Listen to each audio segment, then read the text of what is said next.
विश्वास करना संसार के अंत तक वो तेरे साथ आने दो तूफान ओ मैया क्या डूबेगी जितने राहों में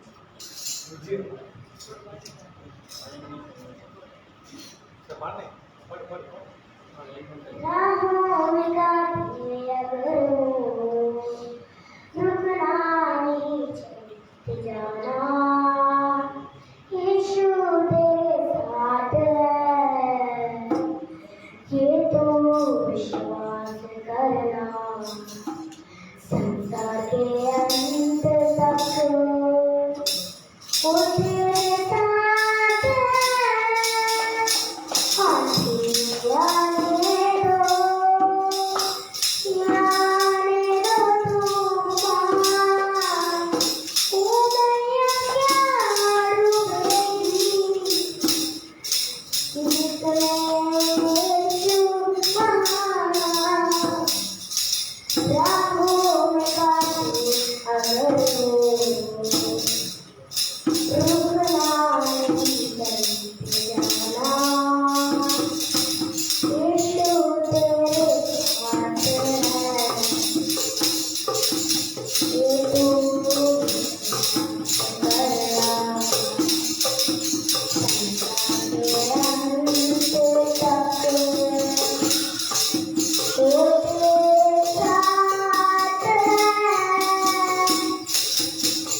ఏమి పాట మీరు మొత్తం మనం మొత్తం ఎప్పుడు రాలేదా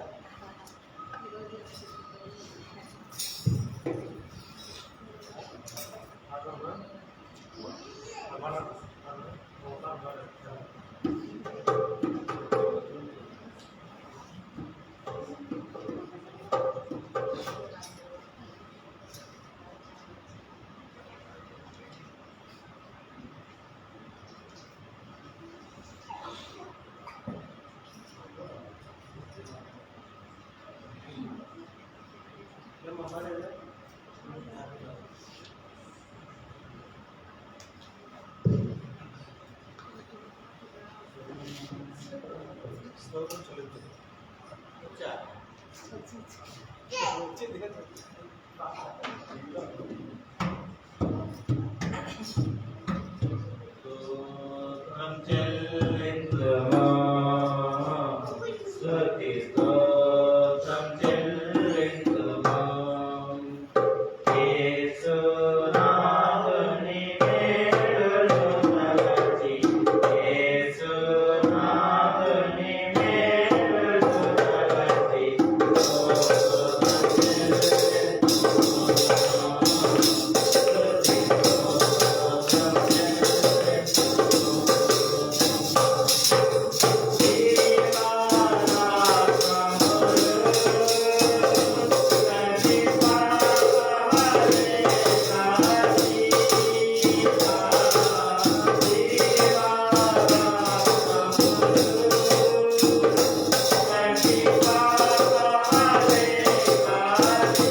దేవుని నామమున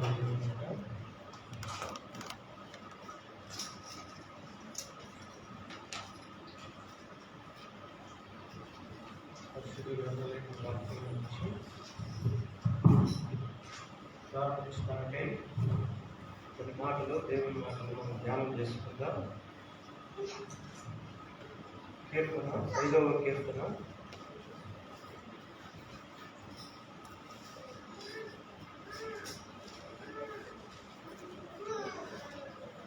5వ కీర్తన 2వ వచనం చదువుకుందాం. కీర్తన 5.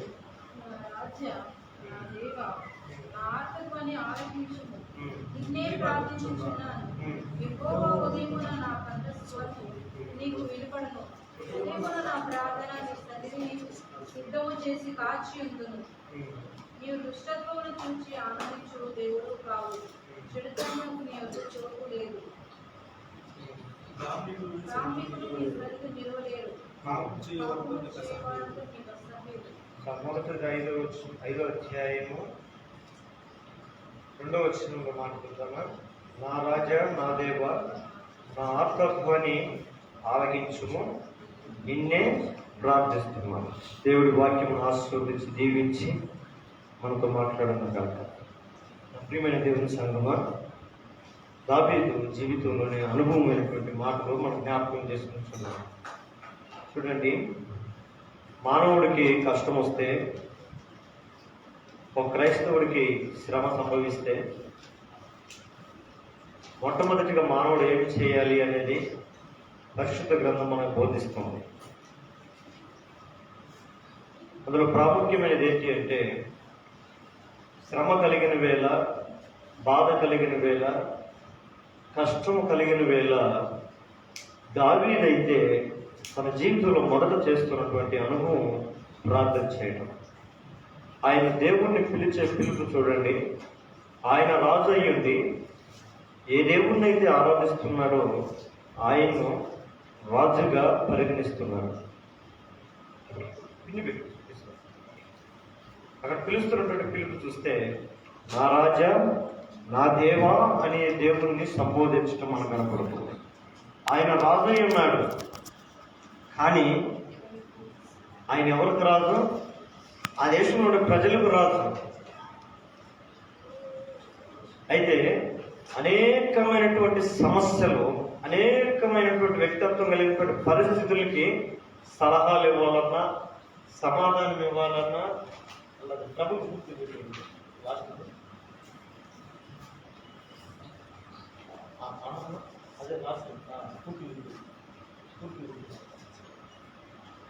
తన రాజ్యంలో ఉన్నటువంటి ప్రజలందరి సమస్యలు, ప్రజలందరి యొక్క కష్టాలు, ప్రజలందరి యొక్క బాధలు వినటమే కాదు, వారికి పరిష్కారం ఇవ్వటానికై ప్రజలందరూ కూడా దావీదు దగ్గరకు వచ్చేవారు. దావీదు వారి యొక్క ప్రతి విధమైనటువంటి విన్నపాలన్నింటినీ శ్రద్ధతో ఆలకించి తనకు తగినటువంటి జ్ఞానంతో, తనకు తగినటువంటి సామర్థ్యంతో వారి పరిస్థితులకు సహాయం చేయటం లేదా వారికి ఏదో ఒక రీతిగా సలహాలు ఇవ్వడం చేస్తూ వచ్చేవారు. కానీ తన జీవితంలో కూడా అనేకమైనటువంటి పరిస్థితులు ఉన్నాయి, అనేకమైన పోరాటాలు ఉన్నాయి, అనేకమైనటువంటి కష్టాలు ఉన్నాయి, చెప్పుకోవాల్సిన చాలానే ఉన్నాయి. అయితే లోకమంతటా ఆ రాజ్యంలో ఉన్న అందరూ వచ్చి ఆయన దగ్గర చెప్పుకుంటున్నారు, ఆయన రాజు కాబట్టి. మరి ఆయన పరిస్థితులు ఎవరి దగ్గర చెప్పుకోవాలి అని యోచన చేసినప్పుడు, ఆయన సృష్టించిన రాజు ఆ దేవాది దేవుడైనటువంటి దేవుని సన్నిధిలోకి వచ్చి ఆయన ప్రార్థన చేస్తాడు. ప్రభా, నన్ను ఈ దేశం మీద ఒక రాజుగా నన్ను వచ్చావు, ఒక బాధ్యత కలిగిన వాడుగా నన్ను నియమించావు. నన్ను నియమించినటువంటి స్థానానికి నేను న్యాయం చేయుటకు అనేకమైన ప్రజలు నా దగ్గర పంపిస్తున్నారు. వారి కష్టాలను, వారి బాధను, వారి కన్నీరును నా శక్తి మేరకు నేను వారికి సహాయపడటానికి నన్ను నియమించావు. దేవా, నా జీవితంలో ఉన్నటువంటి బాధలు, నా జీవితంలో ఉన్నటువంటి కోరికలు, నా జీవితంలో ఉన్నటువంటి కన్నీరు ఎవరైనాని, నా రాజా, నా దేవా, నేను నీకే మొరపెట్టుచున్నాను, నేను నిన్నే ప్రార్థన చేస్తున్నాను.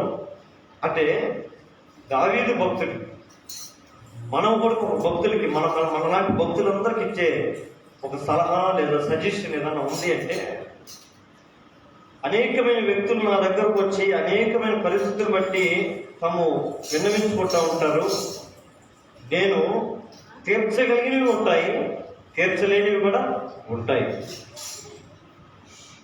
నా జీవితంలో తీర్చగలిగిన అనేకం ఉన్నప్పటికీ కూడా తీర్చలేని సమస్యలు కూడా చాలానే మిగిలిపోయాయి. బహుశా అలాంటి తీర్చలేని సమస్యలన్నిటిని కూడా తీర్చుకునే ఒక బలమైనటువంటి ఒక స్థానం ఏదన్నా ఉంది, ఒక స్థలం ఏదన్నా ఉంది అంటే అది జీవము కలిగిన దేవుని సన్నిధి. ఆయన సన్నిధిని చేరే అనుభవం ఆయన జ్ఞాపకం చేసుకుంటూ, ఈ దిన పరిశుద్ధ గ్రంథం ద్వారా దేవుడు మనతో కూడా అనేకమైన సంఘస్థులతో, క్రైస్తవులతో, విశ్వాసులతో ఆ మాట మనకు ఎంతో ఆధారం ఉండడానికి దేవుడు ఇష్టపడుతున్నాడు. నీ జీవితంలో మొట్టమొదటిగా రాజు అంటే అత్యున్నతమైన స్థానము కలిగిన వాడు. అత్యున్నతమైన స్థానము కలిగినటువంటి ఆ స్థానంలో ఉన్నటువంటి రాజుగా దేవుణ్ణి ఆయన ప్రతిష్ఠించుకున్నాడు. దేవుని దగ్గర నుంచి మనకు సంపూర్ణమైనటువంటి పరిపూర్ణమైనటువంటి సహాయం మనకు కలగాలి అంటే, మన జీవితంలో కష్టము లేదా అవసరము, బాధ ఏదైనా కలిగినప్పటికీ ఏ దేవుని దగ్గరికి వెళ్ళి మనం ప్రార్థన చేయడానికి మనం మోకరిల్లుతున్నామో, ఆయన సన్నిధిలో మోకరించడానికి ముందుగా ఆ దేవుణ్ణి మనము అన్నిటి మీద మన మీద ఆయన ఒక రాజుగా ఆయన మనం ప్రతిష్ఠించుకుంటారు. దేవునికి వైపు కలిగి ఉంటారు. అంటే ఏదో అలవాటు ప్రకారంగా దేవుని మందిరంకి వెళ్ళి అలవాటుగా మనం దేవుని సన్నిధిలోకి వెళ్ళి అలవాటుగా ప్రార్థన చేయడం ఎక్కువ ఉంది కాబట్టి చెప్తున్నాం. జీవులు దేవుని సన్నిధిలో మనం ప్రార్థించేవన్నీ ప్రార్థనలు దేవుడు వింటాడు.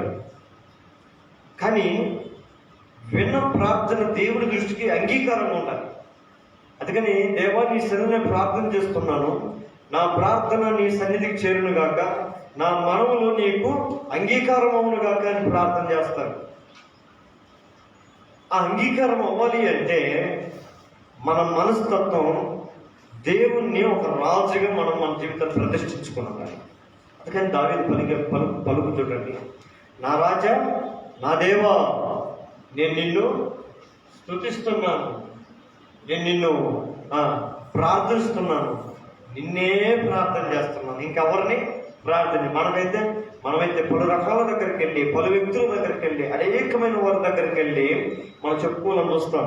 మన సమస్యలు, మన బాధలు, మన కష్టాలు, మన కన్నీరు, మన వ్యధ అన్నీ తెలియజేసుకోవాలని చూస్తాం. మంచిది. వారు ఎంతవరకు తీస్తారంటే కొంతవరకే తీర్చారని కూడా గ్యారంటీ లేదు. కొంతమంది మన సమస్యలన్నీ వింటారు, అయ్యో నీకు ఇది జరగకుండా ఉండాల్సింది అని చెప్పేసి వెళ్ళిపోతారు. దావీదు ఎన్ని అనుభవించి దేవుని దగ్గర సంపూర్ణమైన పరిష్కారం దొరుకుతుందని భావించాడు. ఆయన సన్నిధిలోకి వెళ్ళి ప్రార్థన చేస్తున్నాడు.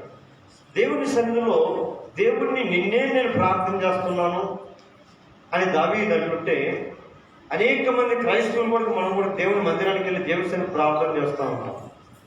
లోకంలో ఉండే బహుశా ప్రార్థన శక్తి గురించి, ప్రార్థన విలువ గురించి తెలియని వారు అనేక మంది ఉండొచ్చు. ప్రార్థించడం వలన క్రైస్తవుల జీవితంలో ఏదైనా ఫలితం ఉన్నదా అని ప్రశ్న వేసుకుంటే మనం ఏ సమాధానం చెప్పగలం? మీరు ప్రార్థనకు వెళ్తున్నారు కదా, మంగళవారం సంఘ ప్రార్థనకు వెళ్తున్నారు కదా, దేవుని సన్నిధిలో ప్రార్థన చేస్తే ఫలితం ఏమన్నా ఉందా అని అడిగితే మీరేం చెప్పగలుగుతారు? ఖచ్చితంగా ఉంది అని చెప్పగలుగుతారు. ఎవరు? పొద్దుకున్నాం. లేకపోయినప్పుడు వెళ్తా ఉన్నాం, ఏళ్ళ తరబడి వెళ్తా ఉన్నాం, కానీ ఏం చెప్తాం, ఏం ఉపయోగం లేదు. వెళ్తానే ఉన్నాం, సంవత్సరాల తరబడి వెళ్తానే ఉన్నాం, మధ్యలో కార్యం జరగట్లా. అయితే దేవుని సన్నిధిలో అట్లా చూడండి, ప్రార్థించడం వలన పరిశుద్ధమైన గ్రంథము బైబిల్ మనకేం చెప్తుందో తెలుసా? ప్రార్థిస్తే దేవుడు మన ప్రార్థన ఆలకిస్తాడని దేవుని వాక్యం సెలవుతుంది. దేవుడు మనకి ఇచ్చిన మాటలు జ్ఞాపకం చేసుకోవాలి. ప్రార్థించడానికి వచ్చాం కదా, ప్రార్థిస్తే ఫస్ట్ దేవుడికి మన ప్రార్థనకి అభిప్రాయం ఏంటి అది తెలుసుకోవాలి. సంఘ ప్రార్థన ప్రకటించబడింది, సంఘానికి వెళ్తున్నాం, సంతోషమే.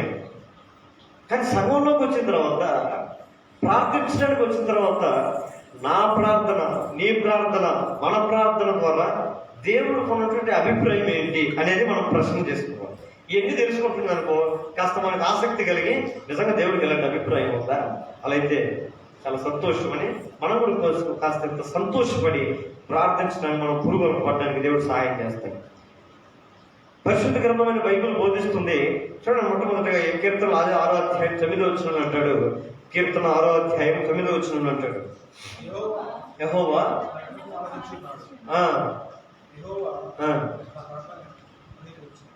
ఏం చేస్తాడట? నా ప్రార్థన అంగీకరించడు. చూడండి, దేవుని గురించి ఒక అభిప్రాయం తెలుసుకోవాలి. ప్రార్థించడానికి వచ్చిన తర్వాత మనం కూడా దేవుడు అసలు నేను ఏ దేవుడికి ప్రార్థన చేస్తున్నానో ఆయన నా ప్రార్థన పట్ల ఎలాంటి అభిప్రాయం కలిగి ఉన్నాడు అనేది గ్రహించాలి. ఇప్పుడు మనం కూడా ఒకటి గుర్తుపెట్టుకోవాలి, ప్రకటించబడిన దానికి నామమార్థకంగా నేను రాలేదు. ప్రార్థన అంటే ఒక విధానం ఉంది, అదొక శక్తివంతమైనది. దేవునికి నాకు అదొక పెద్ద బాండింగ్, అది ఒక వారధ లాంటిది. నేను దేవుణ్ణి చేరాలి అంటే, దేవుణ్ణి సమీపించాలంటే ప్రార్థన అనేది నాకు ఒక నిచ్చెన లాంటిది, నాకు ఒక వారధ లాంటిది.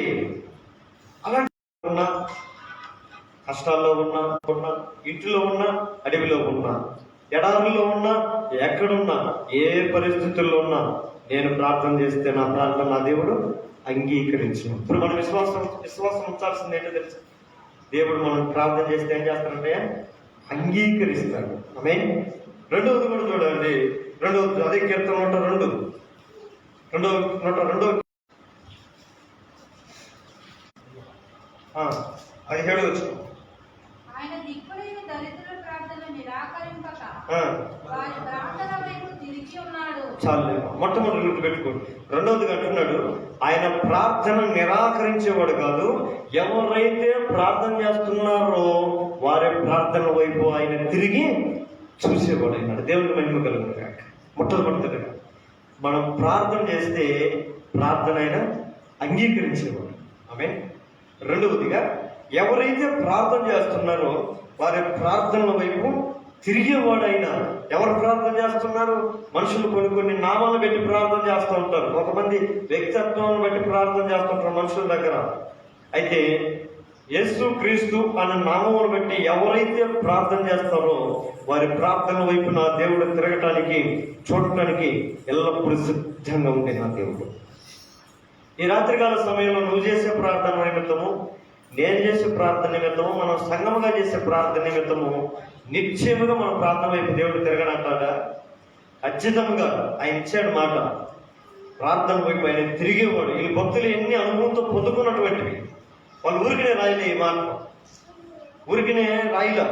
వాళ్ళ జీవితంలో ఆ కష్టాల మార్గాల గుండా ప్రయాణం చేస్తూ తమ జీవితము అంతం ఆరంభమైపోయింది, ఇంక అయిపోయింది నా జీవితం అన్నప్పుడు మోకరిల్లి ప్రార్థన చేస్తే ఆ ప్రార్థనలో దేవుడు ఆ ప్రార్థన ఆలకించిన ఆయన నా ప్రార్థన నా దేవుడు అంగీకరించాడని రాశాడు. అదే కీర్తన కాదు, అంగీకరించడం మాత్రమే కాదు, ఆయన నా వైపు చూసి నా స్థితిని చూశాడు.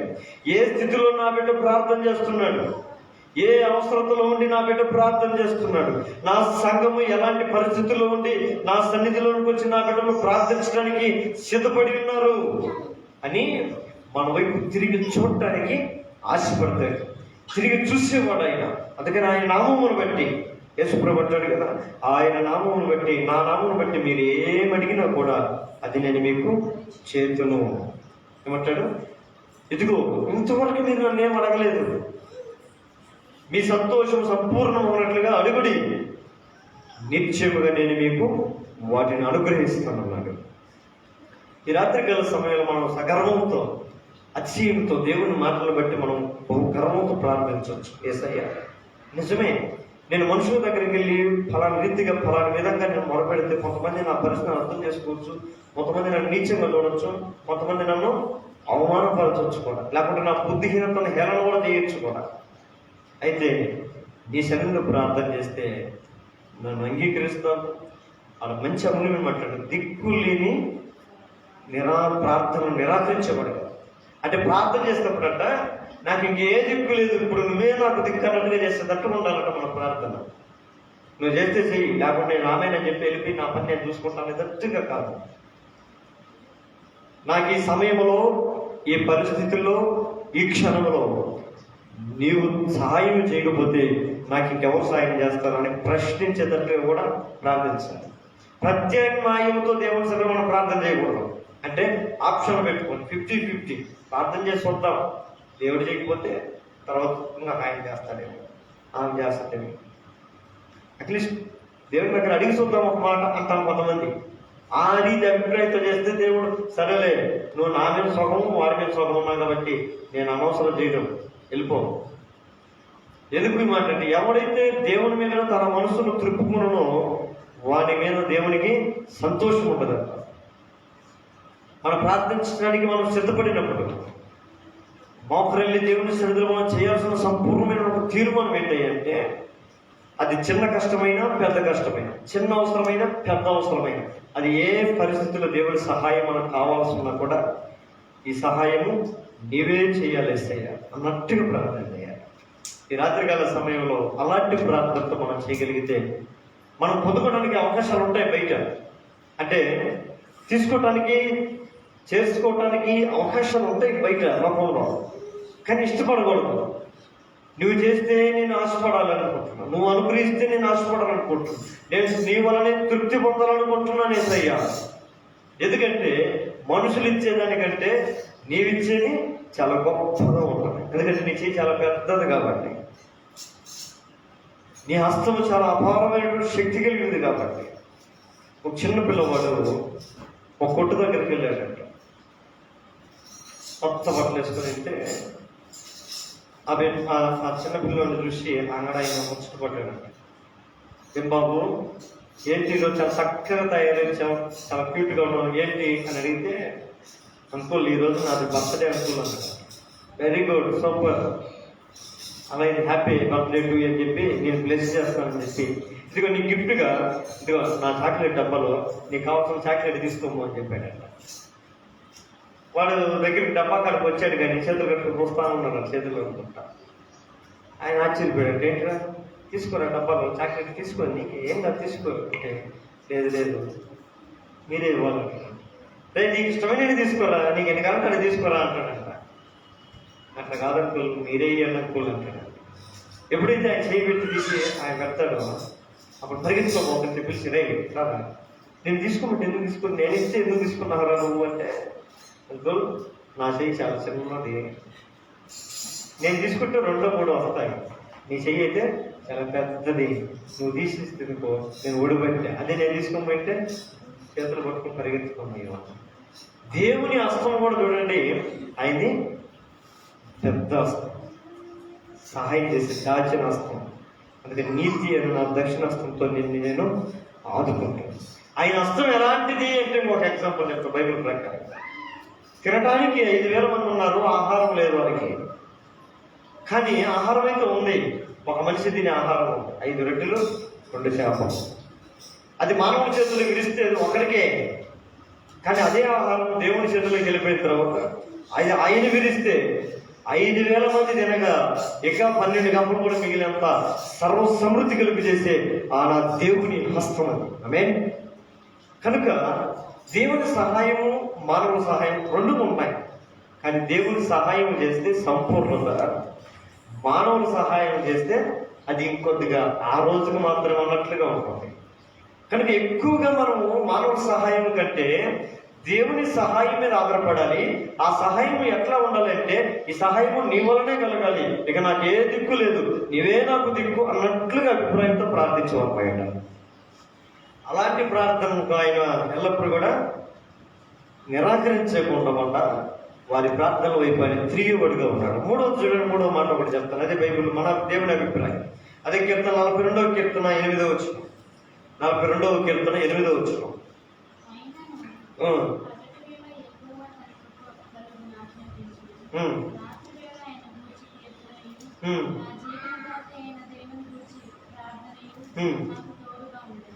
మూడవది మనం చేసే ప్రార్థన అంట మనకు తోడుగా నడిపిస్తున్నాం దేవుని మహిమ. 3 విషయాలు మనం చూస్తూ వచ్చాం.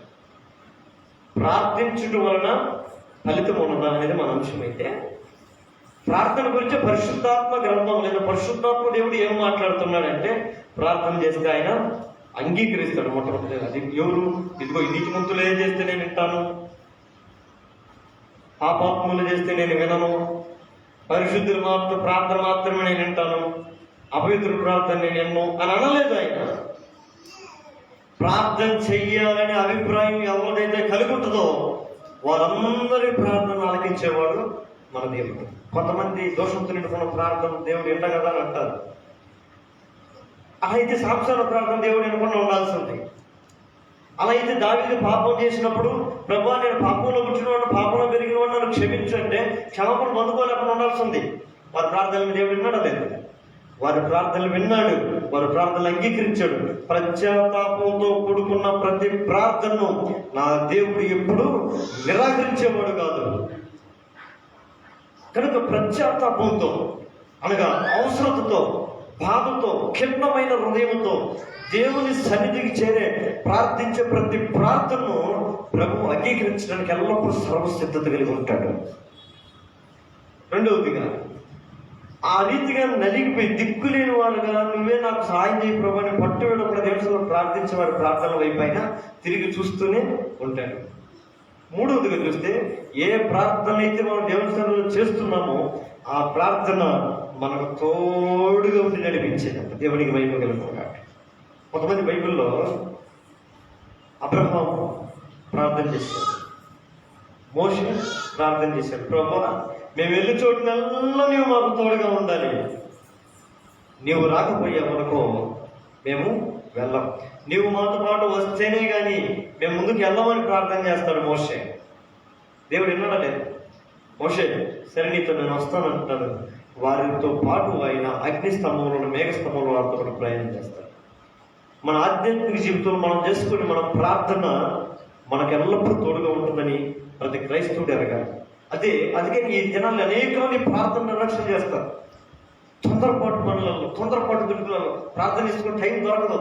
డ్యూటీకి వెళ్ళాలనుకుంటే ఇంట్లో అంతా టైం అయిపోయి ఉంటుంది, సమయం మొత్తం అయిపోయి ఉంటుంది. ఇంకా డ్యూటీకి టైం 2 నిమిషాలే, 10 నిమిషాలు వెళ్ళిపోవాలి ఆఫీస్కి. ఏం చేయాలి? అప్పుడు ప్రార్థన చేసుకుని మైండ్ కూడా మనకు రాదు. అక్కడక వెళ్ళిపెట్టి తీసుకొని తగిలించుకోండి, పరుగు. ప్రతిదానికి ప్రార్థన అనేది చాలా ప్రాముఖ్యమైనది. ఎందుకు అయ్యా అంటే మనం చేసే ప్రార్థన మనకు తోడుగా ఉంటుంది, ఆ ప్రార్థన మనల్ని నడిపిస్తుంది.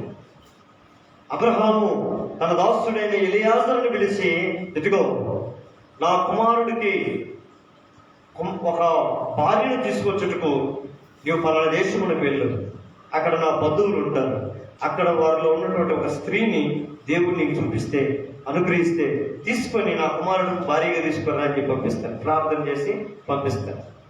ఆ ప్రార్థన నడిపిస్తానే ఉంది ఎలియాజరు. కానీ గుర్తులు తెలియదు, ఎవరు తెలియదు, ఎలాంటి అమ్మాయి తెలియదు, పేరు తెలియదు, ఏమీ తెలియదు. కానీ ప్రార్థన మాత్రము నడిపిస్తూనే ఉంది. సగం దూరం వెళ్ళిపోయాడు, ఆ దేశానికి వచ్చాడు, ఆ బావి దగ్గర కూర్చున్నాడు. అప్పుడు తన మనసులో అనుకున్నాడు, దేవా నీ దాసుడైనటువంటి, నీ సేవకుడైనటువంటి అబ్రహాము నీ నామమును బట్టి ప్రార్థన చేసి నీ మీద శ్వాసముతో తన కార్యమును సఫలం చేయాలని ప్రార్థన చేసి నన్ను పంపించాడు. మరి నా పరిస్థితి ఏంటి? ఇదిగో నేను ఇక్కడైతే చేరగలిగినాను, కానీ నా పరిస్థితి మాత్రం అర్థం కావట్లేదు. నిజముగా నువ్వు అబ్రహాము దేవుని ప్రార్థన అంగీకరించుంటే, అబ్రహాం ప్రార్థన అంగీకరించుంటే, ఇదిగో నేను ఇక్కడ కూడా నేను ఒక ప్రార్థన చేస్తాను, ఆ ప్రార్థన ఆధారం చేసుకొని నేను ఒక ప్రార్థన చేస్తాను, నా జీవితంలో సహాయం దయచి ఈ కార్యం జరిగించు అన్నప్పుడు ఆయన మనసులు ఏదైంది అనుకుంటాడు. ఈ బావి దగ్గరకు వచ్చి ఒక ఆమె రావాలి, నా గొర్రెలన్నిటికీ నీళ్లు పెట్టాలి, నేనున్నాను, భయపడకు, నువ్వు ఆరామంగా ఉందని చెప్పి మా తాగేది నీళ్ళు ఇచ్చి వీటన్నిటి కూడా నువ్వు నీళ్లు పెట్టగలిగే స్త్రీయే, నిశ్చయముగా ఆమె నా యజమానురాలు కోడలైపోవాలి అనుకొని ప్రార్థన చేసుకుంటాడు. ఆ ప్రార్థన కూడా చూడండి, చాలా మంది బావికాడికి వస్తూ ఉంటారు, నీళ్ళు తాగుతూ ఉంటారు, వెళ్ళిపోతూ ఉంటారు. కానీ ఒకే ఒక్క స్త్రీ వచ్చింది అక్కడికి. ఆ స్త్రీ మాత్రం తన పని తను చూసుకొని వెళ్ళిపోలేదు. కానీ అయ్యా మీరు ఎక్కడ వారు, ఎక్కడి నుంచి వచ్చారు, ఇదిగో మీరు అలసిపోయినట్టున్నారు, కష్టంలో ఉన్నట్టున్నారు, ఇబ్బందులు ఉన్నట్టున్నారు, ఇదిగో కాసేపు కూర్చొని అలసట తీసుకుని నేను మీకు తాగడానికి నీళ్ళు ఇస్తాను, అలాగే మీ ఒంటిలకు ఇటున్నటువంటి అన్నింటికి వాటికి కూడా నేను నీళ్లు తోడి నేను ఇస్తాను అని చెప్పింది. ఆయన ప్రార్థన సఫలమైందా లేదా? అప్పుడు అంటాడు అబ్రహాము దేవుడు అయినటువంటి దేవానికి స్తోత్రం, నీ దాసుని యొక్క ప్రార్థనను నిష్ఫలం చేయలేదు. నీ దాసుని యొక్క నమ్మకాన్ని నువ్వు వ్యర్థం చేయలేదు. ఎందుకంటే అతను నీ ఎందు నమ్మిక ఉంచున్నాడు. నీ ఎందు నమ్మిక ఉంచున్న వాడిని నీవు ఎల్లప్పటికీ కూడా సిగ్గు పరచనీవు. అతని కార్యములు నీవు సఫలం చేసేవాడు. మన జీవితంలో కూడా ఇన్ని దినాలు ప్రార్థన లేని జీవితం ఒకవేళ మనం గడిచిపోతుంటే ఈ రాత్రికాల సమయంలో నా ప్రభు నీతో నాతో పలుకుతున్నమాట, నువ్వు చేసే ప్రార్థన నీకు తోడుగా ఉండి నేను నడిపిస్తాను.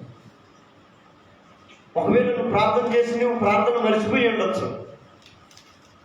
దేవుని దగ్గర అనేకం చెప్పుకొని నువ్వు వాటన్నిటి గురించి మర్చిపోయి ఉండొచ్చు. కానీ దేవుని సముఖంలో నువ్వు చేసిన ప్రార్థన నా దేవుడు మరిచేవాడు కాదు. ఆయన చిత్తము నెరవేర్చేంత వరకు కూడా నేను నిన్ను విడవను అంటుంది ఆయన వాక్యం. ఆయన చిత్తము ఆయన ఉద్దేశం కూడా నడిపిస్తూ ఉంటాడు. కనుక ప్రార్థన గురించి పరిశుద్ధ గ్రంథం చాలా అమూల్యమైన మాటలు మనకు 3 బోధించింది కదా. మొదటిగా ఏం చేస్తున్నట్టు, ప్రార్థన చేస్తే ఆయన అంగీకరిస్తాడు. ప్రార్థన చేస్తే ఆయన మన ప్రార్థన వైపు తిరుగుతాడు. మనం ప్రార్థన చేస్తే నీ ప్రార్థన, ఎవరైతే ప్రార్థిస్తారో వారి ప్రార్థన వారికి తోడుగా ఉంటుంది. అయితే బైబిల్లో చూడండి, ప్రార్థించడం వలన మనకేం కలుగుతుంది అనేది కొన్ని మాటలు చెప్తాను. చూడండి, కీర్తనలు అదే 5వ కీర్తన 8వ వచనం. ప్రార్థన చేయడం వల్ల ఏం కలుగుతుంది అంటే చెప్తాడు,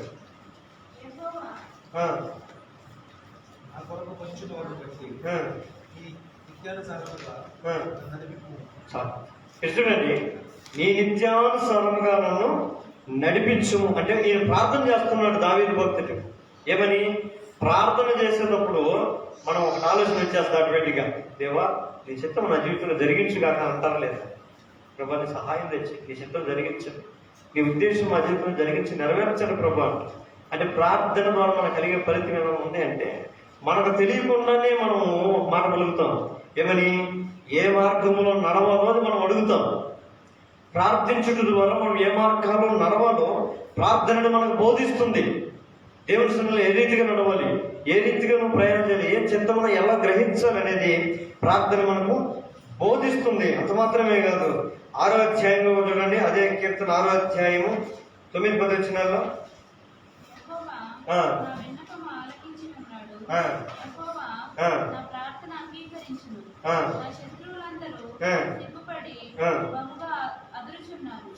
ఎప్పుడైతే నువ్వు ప్రార్థన చేస్తావు, ప్రార్థన ఫలితం చెప్తున్నావు. మొదటిగా దేవుని మార్గాన్ని మనం ఆయన బోధించడానికి సహాయపడుతుంది. రెండవదిగా చూడండి, ప్రార్థించటం వలన శత్రువు సిగ్గుపడేటట్లుగా మన దేవుడు ప్రార్థన చేస్తాడు. నువ్వు ఏ విషయం బట్టి నువ్వు ప్రార్థన చేస్తుంటావు వాటన్నిటి సిగ్గుపడేటట్లుగా దేవుడు, అందుకని కింద నా దేవుడు నా ప్రార్థన అన్నాడు, నా ప్రార్థన అంగీకరించాడు. నా శత్రువులందరూ సిగ్గుపడి బహుగా అదురుచున్నారు, వారు ఆకస్మికముగా సిగ్గుపడి వెనకకు మళ్ళుదరు. నువ్వు ప్రార్థన చేయి, నేను జరుగుతున్నది వెనక ఏంటి? నిన్ను వెంబడిస్తూ నిన్ను శ్రమల గుండా నడిపించడం, త్రోసివేయడానికి వరద వల్ల పొంగుతున్న ఉద్రిక్తుల నీ మీద ఏమున్నాయి? వాటన్నిటిని ఆపగలిగినది ఒకటే, ప్రార్థన. శిష్యులకు తెలుసో తెలియక ఒకటి చేశారు. ఒకరోజు యేసు ప్రభుతో కూడా ప్రయాణం చేస్తున్నారు పడవలో. యేసు ప్రభుతో పాటు ప్రయాణం చేస్తున్నారు. యేసు ప్రభుతో చెప్పాడు, సరేలే మీరు ప్రయాణం మీరు కానిస్తా ఉండండి అని చెప్పి, నేను అలా కిందకి వెళ్ళి కొంచెం పడుకొని నిద్రపోతాను, కిందకి వెళ్ళి కాసేపు వాడు పడుకుంటానని చెప్పి అట్లా పోయి పడుకొని నిద్రపోతున్నాడంట. ఆ పడవ కాస్త సముద్రం మధ్యలోకి చేరింది. సముద్రం కాస్త అల్లకల్లోలం అయిపోయింది. అప్పుడే ఉన్న ఫలంగా అల్లకల్లోలం అయిపోవటము, ఆ సముద్రం అంతా నీటితో నిండిపోవటము, వారు ప్రాణాలు కాపాడుకోవడానికి ఆ సముద్రంలో ఉన్న వాటన్నిటిని తీసి, ఆ పడవలో ఉన్న వాటన్నిటిని తీసి సముద్రంలో వేశారు. ఏదైతే బరువు ఉంటుందో తిని ఆహారం తీసి సముద్రంలో పడేసుకున్నారు. బ్యాగీలు లగేజ్లు అన్నీ తీసి సముద్రంలో పడేసుకున్నారు. తేలిక చేసుకుందామని, ప్రాణాలు కాపాడుకుంటే చాలని. కానీ అయినా కానీ ఉద్రిక్త ఆగట్లేదు, పొంగుతున్నది, ఉప్పొంగుతున్నది. రాను ఆ సముద్రం ఇంక వాళ్ళని ముంచేసేటట్లుగా పెనుభూతంలాగా మార్చబడిపోయింది వాళ్ళ ముందు. ఇంక దిక్కుదోతున్న సరిగ్గా అప్పుడు నాకు అన్ని ప్రయత్నాలు చేసి చివరిలో కేకలు తిరుగుకుంటారు. ఏమని? యేసు మేము నశించిపోతున్నామయ్యా, నీకు చింత లేదా?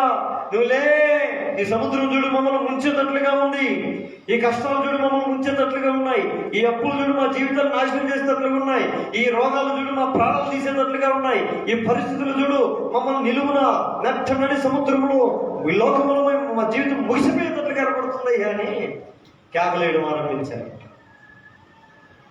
దేవుడు ఎక్కడున్నాడు? వారికి సమీపంగానే ఉన్నాడు.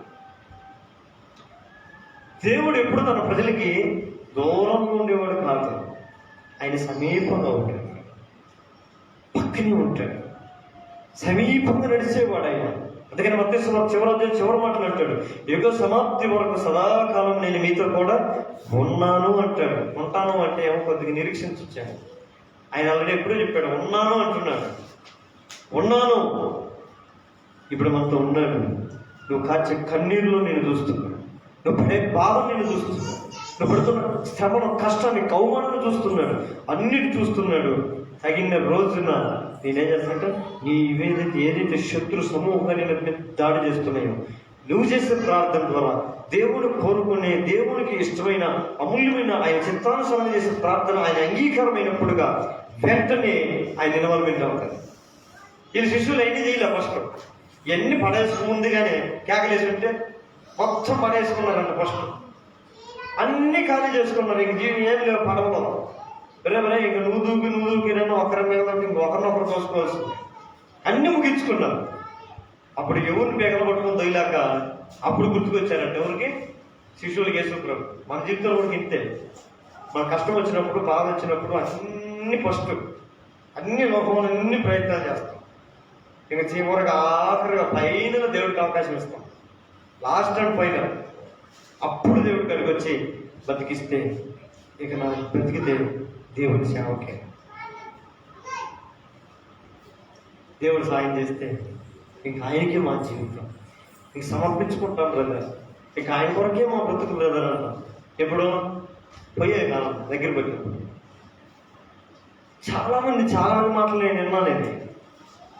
మా పెదమ్మ కూతురు కొడుకు ఇదే మాటలు కలిగిపోయిన ఒకసారి చిన్న వయసు 27-28 సంవత్సరాల వయసులో భర్తను భయపించడానికి వెళ్ళింది. బ్లాక్మెయిల్ చేద్దామని భయపించి కృష్ణాలు పోసుకున్నట్టు భయపెద్దామని చూసింది. ఆ అగ్గిపుల్ల అది ఎట్లా పడి దరిద్రం కాబట్టి ఆ మీద పడి తగలబడి ఆ మాటల్లో కానీ భయపడిపోయింది. ఆ వాకి తీసుకుని కమ్మలేదు.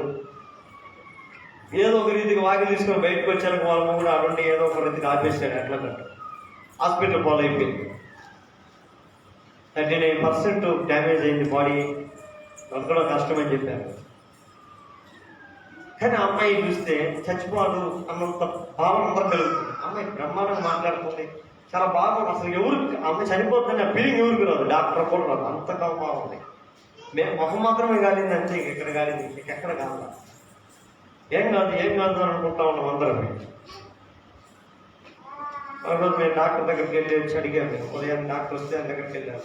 సార్ ఏంటి సార్ ఆ అమ్మాయి పరిస్థితి అంటే ఆయన ఒకే మాట చెప్పారు, ఆ అమ్మాయి ప్రాంతంలో గుండెలు పెరిగిపోయింది సార్, చిన్న వయసు సార్, నేను చేతులు సార్ ఆ అమ్మాయికి పాలు తాగే అబ్బాయి ఉన్నాడు సార్, చిన్న పిల్లడు సార్, పాలు తాగే పిల్లడు సార్, చిన్న బిడ్డ ఉన్నాడు సార్, దయచేసి ఆ మాట అనుకోకండి సార్. చూసి ఆ అమ్మాయి చాలా బాగా మాట్లాడుతుంది, ట్రీట్మెంట్ చేస్తే బ్రతుకుతుంది సార్ అంటే, నువ్వు డాక్టర్ నేను డాక్టర్నా మాకు తెలుసు అయ్యా సార్. అట్లా కాదు సార్, మీరు ఏమన్నంటే ఏదన్నా ప్రైవేట్ హాస్పిటల్కి తీసుకెళ్తాం, మేము ఏదన్నా మంచి పెద్ద హాస్పిటల్కి తీసుకెళ్తాం అంటే, మీరు ఏ హాస్పిటల్కి వెళ్ళినా మీరు డబ్బులు పోగొట్టుకున్నాల్సిందే కానీ అమ్మాయి బ్రతకదని చెప్పేసి కరెక్ట్. ఆ అమ్మాయి దగ్గరికి వెళ్ళాను. డాక్టర్ ఏం చెప్పాడు? ఏం చెప్పలేదు, వారం రోజులు నువ్వు ఈ నుంచి బయటకు వచ్చి ఇంటికి వెళ్ళిపోతావు అంటే అని చెప్పాను. అబ్బా దేవునికి స్తోత్రం, దేవుడు అంతగా చేస్తే చిన్న ఇక నీతో పాటే నేను నీ వెనకనే తిరిగి సేవ చేస్తాను,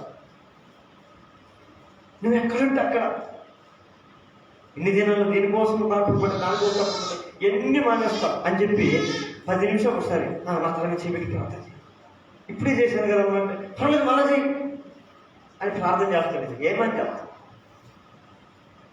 ఆరిపోయే దీపానికి ఏమంటే వెలుగు ఎక్కువ అన్నట్లుగా పోయే టైం భక్తి పుట్టుకొచ్చింది. బ్రతుకున్నప్పుడు జీవితంలో బలంగా ఉన్నప్పుడు అమ్మా దేవుని సన్నిధికి రమ్మా అంటే ఛార్జీ లేవు, పర్వాలేదు నువ్వు రెడీవు, నాకు ఫోన్ చేయి, ఆటో మేము బుక్ చేస్తాం. మేము బుక్ చేస్తామమ్మా, ఆరాంగా రా అంటే సరే సరే నేను మళ్ళీ ఇంకా పోనేంత రాజు. అట్లా కొన్ని సంవత్సరాలు, ఇంచుమించు 6 సంవత్సరాలు దేవుని ఆత్మ కలిగిన వారుగా మేము ఆ అమ్మాయిని అనేక సార్లు పిలుస్తూనే వచ్చాం. మా దేవుని సన్నిధికి రా, దేవుని బ్రతుకుని కడతాను, నీ జీవితాన్ని కడతాడు.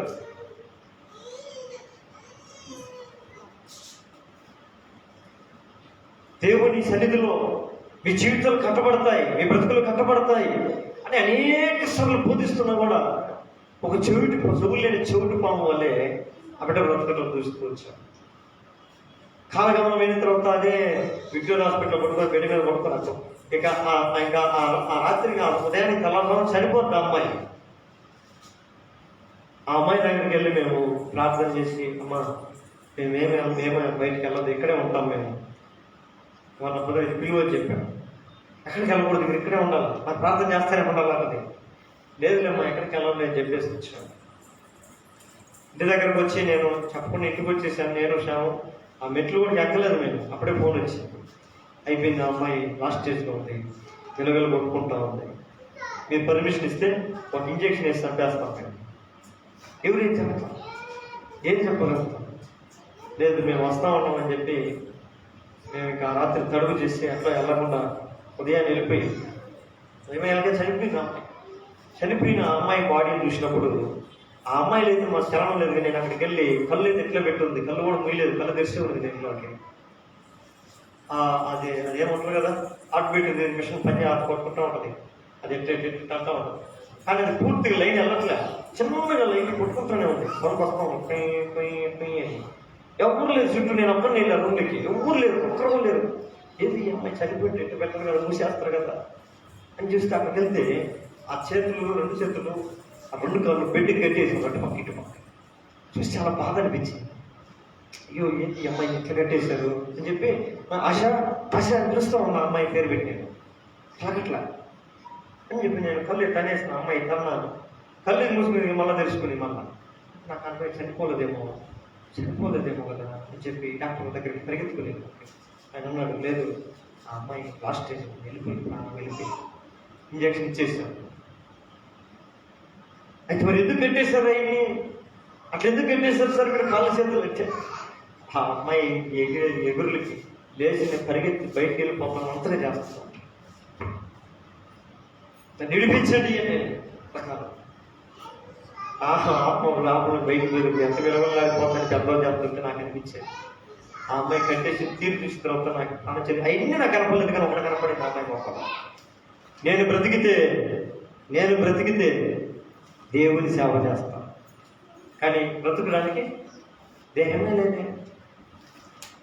కనుక నేటి దినం క్రైస్తవులు కూడా దేవుడు అనేక సార్లు తన సేవకులు నిలబెట్టుకుని తన ఆత్మతో పలుమార్లు మనం సంధిస్తుంటాడు. నా బిడ్డలారా మారండి, మీ మనస్తత్వం మార్చుకోండి, మీ హృదయ ఆలోచన మార్చుకోండి. ఇదిగో నా బిడ్డలారా నాకు అనుకూలంగా మీరు మార్చబడండి,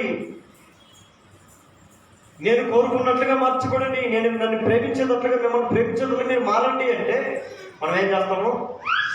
నెగ్లెక్ట్ చేస్తాం, పెడచూరు పెడుతూ ఉంటాం. ఈ సాతాను చూడండి, దేవునికి సిగ్గు తెచ్చాలని వాడు ప్రయత్నం చేస్తూ ఉంటాడు మన మీద. కానీ ప్రార్థన చేసేవాడికి ఒక బలమైన సాధనం ఉంది, ఆయుధం. సాతానుని అపవాది వేస్తున్నటువంటి కుయుక్తులు కొట్టి తరిమేయాలంటే నీ చేతులు దేవుడిచ్చిన బలమైన ఆయుధం ఏదనుందంటే అది ప్రార్థన శక్తి. ఆమేన్.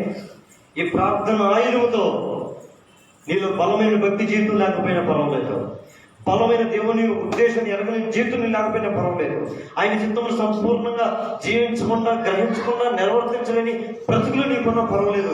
అలా చేయుతున్న శాపాన్ని సిగ్గుపడితేట్టుగా చేయగలిగిన శక్తి, ఆ ప్రార్థన శక్తిని నా ప్రభు మనకి ఎప్పుడూ దయచేశారు. ఆమేన్. మనం ఏం చేయాలంటే ఆ శాపాన్ని మీద మనం యుద్ధానికి దిగాలి.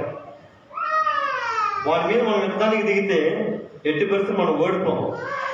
ఎందుకు తెలుసా? ప్రార్థన పూర్వకంగా వెళ్తే ఓడిపోం. ప్రార్థన లేకుండా వెళ్ళాము అంటే మనం ఏమైపోతాం?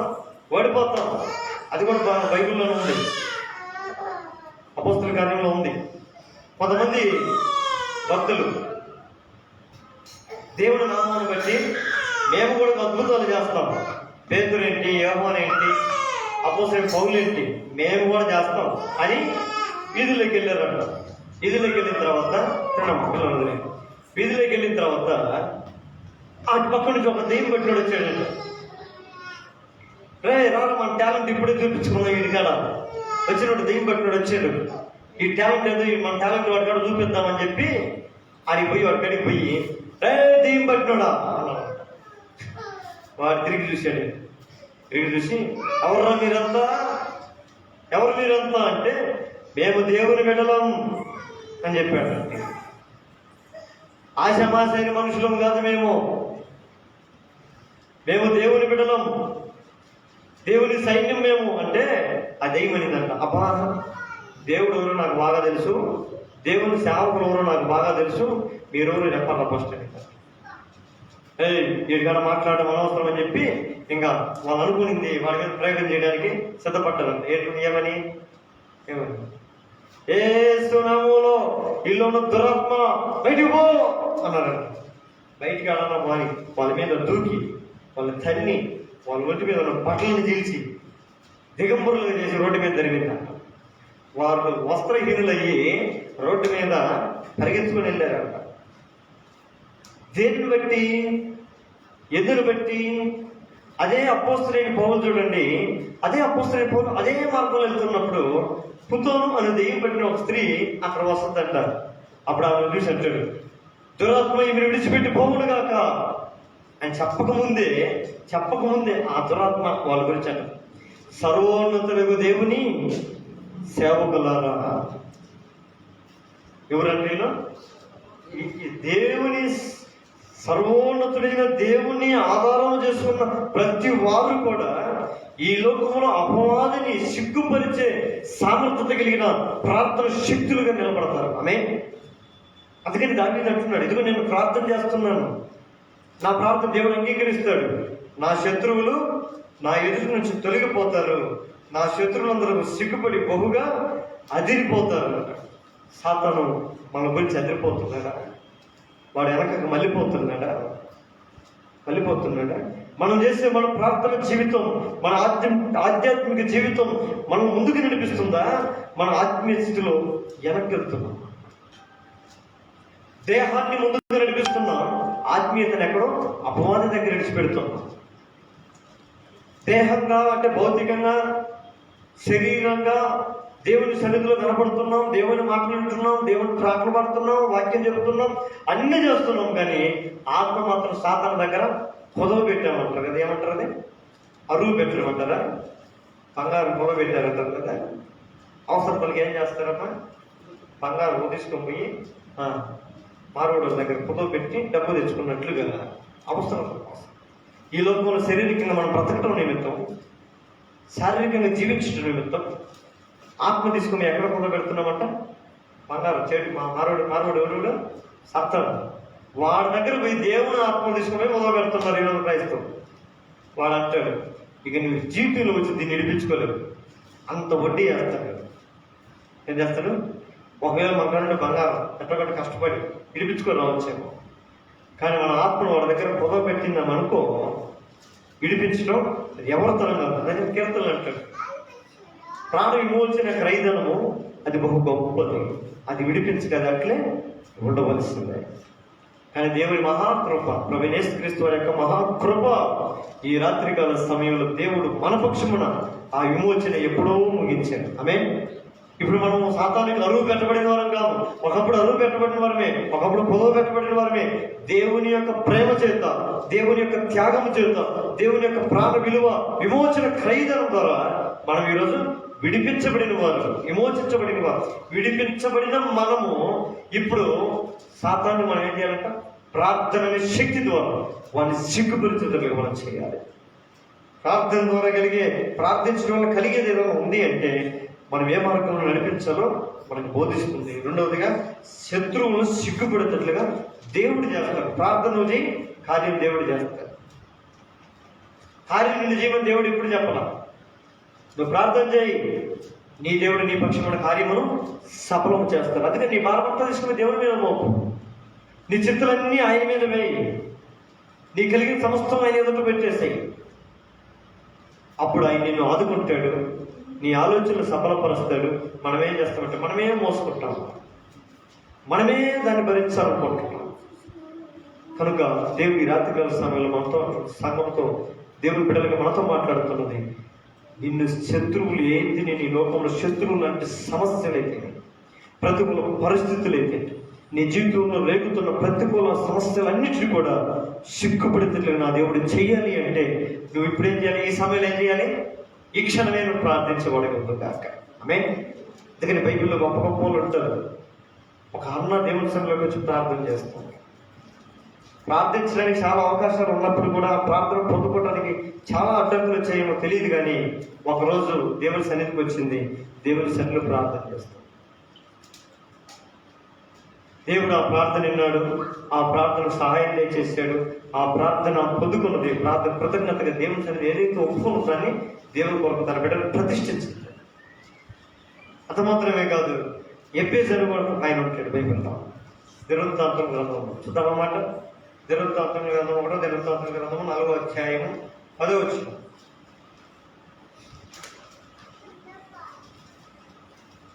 దినవృత్తాంతముల గ్రంథము 1వ దినవృత్తాంతం గ్రంథం 4వ అధ్యాయము 10వ వచనం. ఇశ్రాయేలు దేవుని గురించి మొదలుపెట్టి, నీవు నన్ను నిశ్చయంగా ఆశీర్వదించి నా సరిహద్దులను విశాలపరిచి నీ చెయ్యి నాకు తోడుగా ఉంచి దయచేసి నాకు కీడు రాకుండా దానిలో నుండి నన్ను తప్పించమని ప్రార్థింపగా దేవుడు అతడి మనవి చేసిన దానిని అతనికి దయచేసాను. ఏం చేసినట్టమ్మా చూడండి, ఆయన ఏం చేసినట్టు ఎబ్బేజరు ఇశ్రాయేల దేవుని గురించి మొరపెట్టి, అంటే ప్రార్థన చేసి పలుకుతున్న మాటలు చూడండి. దేవునితో అంటున్నాడు, నీవు నన్ను నిశ్చయముగా ఆశీర్వదించుకుంటున్నాడు. మొట్టమొదటిగా ఏమంటున్నాడు? దేవా నువ్వు నన్ను ఆశీర్వదించు. ఇదే మాట యాకోబు అంటాడు, దేవా నువ్వు నన్ను ఆశీర్వదిస్తే కానీ నేను నిన్ను విడిచిపెట్టను. ఒక క్రైస్తవుడిగా, ఒక క్రైస్తవురాలుగా, మన విశ్వాసిగా, దేవుని సంఘంలో దేవుని బిడ్డగా పరిగణించబడుతున్న ప్రతి ఒక్క వ్యక్తి కూడా మొట్టమొదటిగా దేవుని సన్నిధిలో ఏం చేయాలంటే నిశ్చయంగా నువ్వు నన్ను ఆశీర్వదించు. దేవుని వరుసగా ఆశీర్వదించి అంటా ఉంటాం. దేవా నా కుటుంబాన్ని ఆశీర్వదించు, నా బిడ్డను ఆశీర్వదించు, మా సంఘాన్ని ఆశీర్వదించు, దీన్ని ఆశీర్వదించు, దాన్ని ఆశీర్వదించు, నా బర్రెలు, నా గేదెలు, నా మేకలు, నా కుక్కలు, నా పందులు. ఈ కాదు ఏం కోరుకుంటున్నాడు దేవుడు? దేవుని సన్నిధిలో నిజమైన భక్తుడు నిశ్చయముగా నీవు నన్ను ఆశీర్వదించుదువు గాక అంటాడు. ఏ ఆశీర్వాదం? యాకోబుకి ఏం ఆశీర్వాదం కావాలి? అప్పటికే భార్యలు ఎంతమంది ఉన్నారు, పిల్లలు ఎంతమంది ఉన్నారు, ఒంటెలు ఎన్ని ఉన్నాయి, ఆవులు ఎన్ని ఉన్నాయి, గేదెలు ఎన్ని ఉన్నాయి, పశువులు ఎన్ని ఉన్నాయి, గాడిదలు ఎన్ని ఉన్నాయి, అన్నీ ఉన్నాయి. కానీ దేవుని ఆశీర్వాదం కావాలి. దేవుని సన్నిధిలో లోక సంబంధమైన ఆశీర్వాదాలు కాదు మనం అడగాల్సిన దేవుని సన్నిధిలో. ఈ రోజుల్లో అనేక మంది దేవుని సన్నిధిలో అడిగేది దేహ సంబంధమైనవి, లోక సంబంధమైనవి. కానీ ప్రాముఖ్యమైనది ఒకటి అడగాలి, దేవా ఆత్మీయతలు నన్ను ఆశీర్వదించు. నీవు ఈ లోక సంబంధంగా నేను ఎంత ఎదుగుదల చెందుతున్నానో, ఎంత అభివృద్ధి పొందుకోవాలని ఆశపడుతున్నానో, అంతకన్నా రెట్టింపు ఆశీర్వాదం ఆత్మీయతలు నేను వృద్ధి చెందుతుగాక అని ప్రార్థించే ప్రార్థన పరులు క్రైస్తవులు ఎంతమంది ఉన్నారు? అన్ని కావాలి మనకి. ఇది కావాలి, నా ఇంట్లో ఇది ఇచ్చు, అది ఇచ్చు, ఇది ఇచ్చి అది ఇచ్చి. ఆశీర్వదించబడిన అబ్రహాము ఎలా ఉంటాడో తెలుసా? ఆశీర్వదించబడ్డం అంటే మొట్టమొదటి మాటలో చెప్తాడు, దేవుని మాట వింటాడు. ఏమంటాడు? మొట్టమొదటిగా దేవుని ఆశీర్వాదం మన మీదకి రావాలి అంటే మొట్టమొదటి మనం దేవుని మాట వినేవారంగా ఉండాలి. నెంబర్ 1, విన్నదాన్ని అంగీకరించే వారంగా ఉండాలి. ఆమె అంగీకరించిన దాన్ని అనుసరించే వారంగా ఉండాలి. ఈ 3 మన జీవితంలో కానీ నేర్చుకుంటే అప్పుడు నువ్వు ప్రార్థన చేయి. ఎప్పుడు? వినటం నేర్చుకో ఫస్ట్, అంగీకరించడం నేర్చుకో రెండోసారి, అంగీకరించిన దాని ప్రకారం బ్రతకడం నేర్చుకో. నీ అభివృద్ధిని ఆపటం ఈ లోకంలో ఎవరి తరం కాదు. ఈ 3 లేకుండా నీ జీవితకాలం చేసిన నీ ప్రార్థన కూడా అది నిష్ప్రయోజనంగానే మిగిలిపోతుంది. ఈ రాత్రి కలిసి నీకు ఒక నిజమైన ఒక అభిప్రాయం ఉంటే, ఏది? నేను చేసిన ప్రార్థన వ్యర్థం కాకపోతే పరిస్థితిలో, ఏ ప్రభా చెప్పేసి ఏదో ఇంత పొడుగు చేయలేదా ప్రార్థన? ఒకే వచనం చూడండి. ఈ బైబిల్ అంతటిలో చిన్న ప్రార్థన ఏదైనా ఉంది అంటే ఇదే. ఒక చిన్న ప్రార్థనతో గొప్ప జీవితాన్ని తను పొందుకున్నాడు.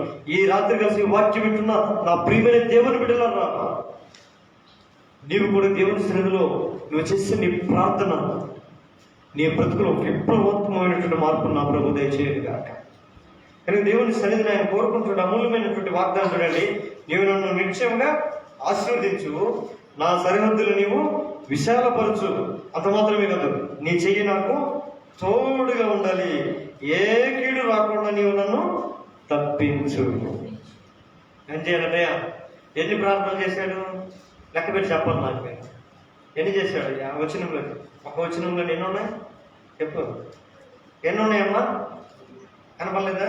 ఒకటి, ఆశీర్వదించు, విశాలపరచు, తోడుగా ఉండు, కీడు రాకుండా నన్ను తప్పించు. ఏం చేశాడండి?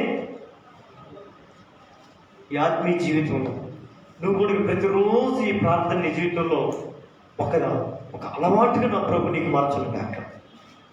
సిగ్గుపడకు. ఏంది చెప్పేది ప్రార్థన ఎందుకు చేయాలి అని సిగ్గుపడకు. ఈ ప్రార్థన చేసిన భక్తుడు గొప్ప జీవితం అనుభవించబడ్డాడు. దేవుడు పక్షపాతి కాదు. వాడు చేసిన ప్రార్థన ఎందుకు చేసేది, నేను వాడినైతే ఆశ్రయిస్తాను, నేను చేయను అని అంటాడా? దేవుడు పక్షపాతి కాదండి. ఆయన పక్షపాతి కాదు. ఆయన ఎవరు ప్రార్థన చేసిన ఆయన అంగీకరించేవాడు, ఎవరు ప్రార్థన చేసిన ఆయన వారికి తిరిగేవాడు, ఎవరు ప్రార్థన చేసిన వారికి తోడండి నడిపించేవాడు. ఈ రాత్రికాల సమయంలో భక్తుల్ని ఆధారం చేసుకొని, వారి జీవితంలో ఉన్నటువంటి గొప్ప ప్రార్థనలను ఆధారం చేసుకొని మనము కూడా ప్రార్థించగలిగితే నిత్యంగా ఎబ్బేజును తన సహోదరులందరిలో కల్లా గరుడుగా మార్చినట్లుగా నా దేవుడు, నా ప్రభు నీ ప్రార్థన ఆధారం చేసుకుని నీ జీవితాన్ని, నీ కుటుంబంలో, నీ సహోదరులో, లోకములో, సమాజంలో, సంఘంలో ఒక ఘనమైన వాడిగా నా ప్రభు మార్చును గాక. ఇది చెప్పేసి ప్రార్థన. ఇంకొక ఆయన అంటాడు, యెషయా 38 అంటాడు, చదవనవసరం లేదు, అక్కడ ఒక హిజ్కియా నేను ప్రార్థన చేస్తాను. దేవా, నా పరిస్థితి ఏంటి, నా జీవితం ఏంటి అని ఇంకా ఏ ఆఖరి క్షణంలో, ఆఖరి సమయంలో చేసిన ప్రార్థన ఆయనకు ఆగిపోతున్న దీపాన్ని దేవుడు వెలిగించినట్లుగా మనకు కనపడుతుంది. 38 యెషయా 38:3 వచనాలు ఉంటున్నామా?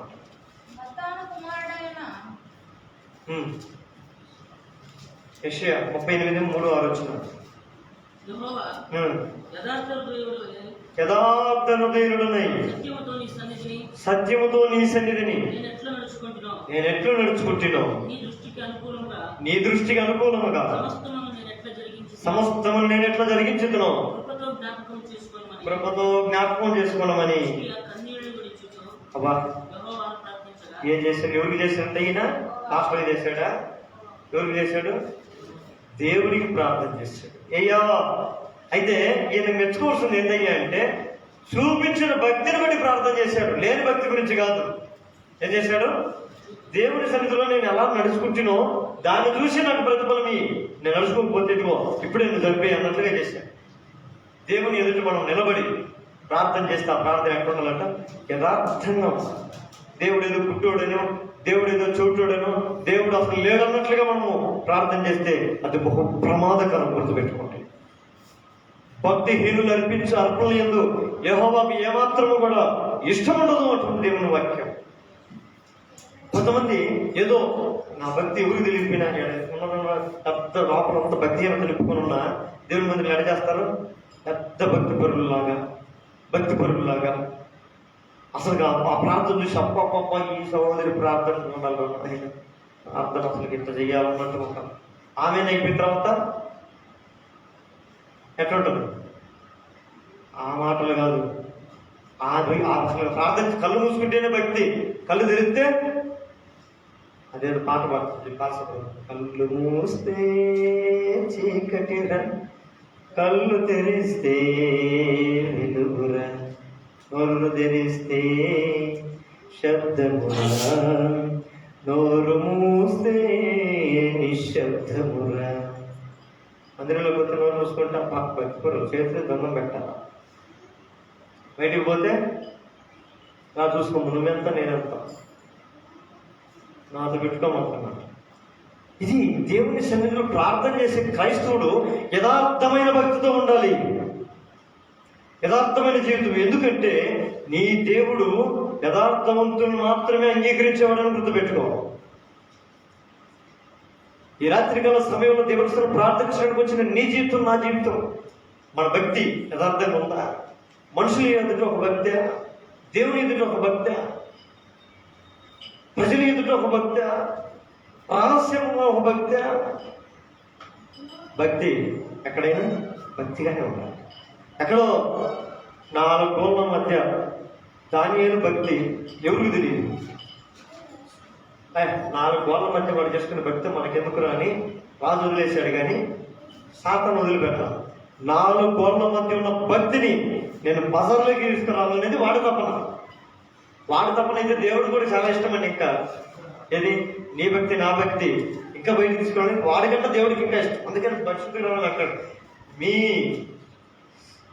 మీ యొక్క సత్క్రియలు లోకముందంతటా ప్రచురితం అవ్వాలి, మీ సహనము సకల జనులకు ప్రచురితం అవనీయుడి అంటాడు. మనలో ఉండే భక్తి ఏమైపోవాలంట? సకల జనులకి స్ప్రెడ్ అవ్వాలి. అది ఆయన లాంటి భక్తి ఉండాలని అన్నిటి చెప్పగలగాలి. ఆమె లాంటి ప్రార్థన పరులు ఉండాలని భక్తి అన్ని జనులు చెప్పాలి.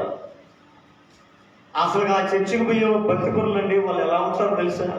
మందిరంలో ఎంత కలిసి ఉంటారో ఇంటికాడికి పోయినా లోకంలో ఉన్న అంత కలిసి ఉంటారు. మందిరంలో మాత్రం వందనాలు చెప్పుకుంటారు, బయటకు పోతే మాత్రం చెప్పుతో కొట్టుకునే తట్టుకు నడుచుకుంటారు. ఇది ఒక భక్తి అన్నట్టుగా ఉండకూడదు ఈ సమాజంలో. ఒక క్రైస్తవులు లోకంలో తగులాడుకుంటూ గలాట్లు చేసుకుంటుంటే అన్నిటి చూసి ఏం నేర్చుకోవాలా? చెప్పాలి. ఏం నేర్చుకోవాలా అంటే చర్చికి పోతే ఎట్ట తగులాడుకొని నేర్పిస్తారేమో అనుకోవాలి. అదేనా దేవుడు చెప్పించింది? ఏం చెప్పరు.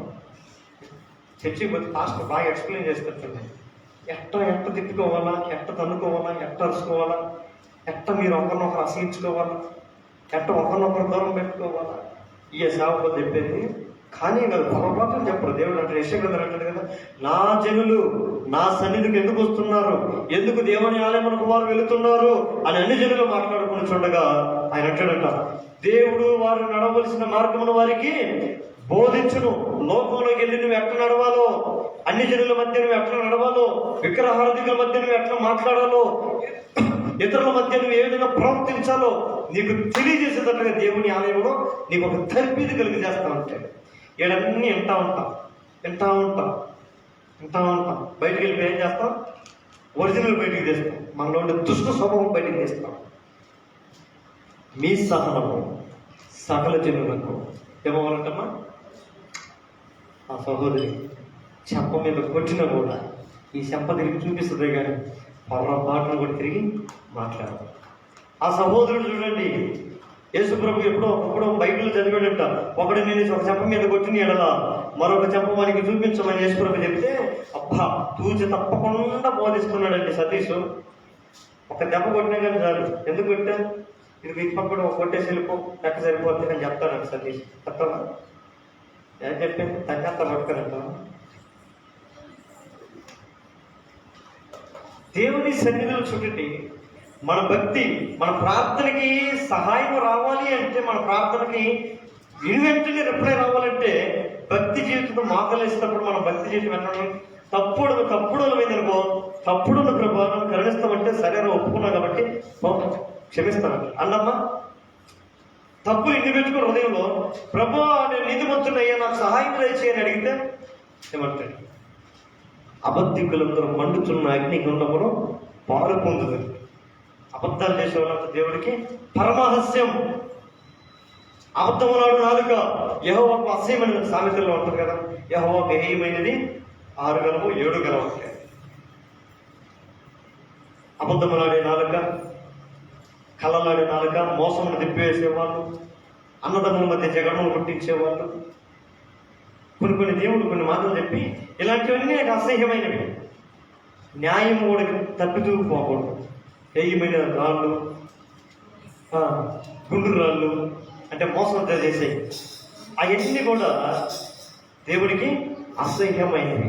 ఇవన్నీ మనలో పెట్టుకొని 2 చేతులతో పైకెత్తి ప్రభువా నా కుటుంబాన్ని ఆశీర్వదించు, నా బిడ్డను ఆశీర్వదించు, మా జీవితాన్ని ఆశీర్వదించు, మా సంఘాన్ని ఆశీర్వదించు, మా బ్రతుకుని ఆశీర్వదించు అంటే దేవుడు తెచ్చడానికి వస్తాడు. ఆ ఇంటికి వచ్చి నేను తెచ్చడానికి చూసినప్పుడు ఏం కనపడుతుందంటే అన్ని అబద్ధాలే. కనుక హిజ్కియా తన జీవితంలో ఇక ఆ రోజు ముగిసిపోయిన తన జీవితం అనడానికి 15 సంవత్సరాలు ఆయుష్ను ముందుకు పోవడానికి కారణం ఏంటో తెలుసా? లేనిది మనకల ఉన్నది దేవుని సన్నిధిలో చేసింది, దేవుని కొరకు బ్రతికింది ఎత్తుకొని పోయి దేవుని ముందు పెట్టి, ప్రభా నేను నీ కొరకు బ్రతికిన బ్రతుకును జ్ఞాపకం చేసుకో, నేను నీ సన్నిధిలో ఎలా నడుచుకుంటున్నా జ్ఞాపకం చేసుకో, నా భక్తికి తగినట్లుగా, నా జీవితానికి తగినట్లుగా, నా భక్తి యథార్థతకు తగినట్లుగా నీవు నాకు సహాయం దయచేయంటే దేవుడు అతనికి ప్రార్థన అంగీకరించాడు. ఆమేన్.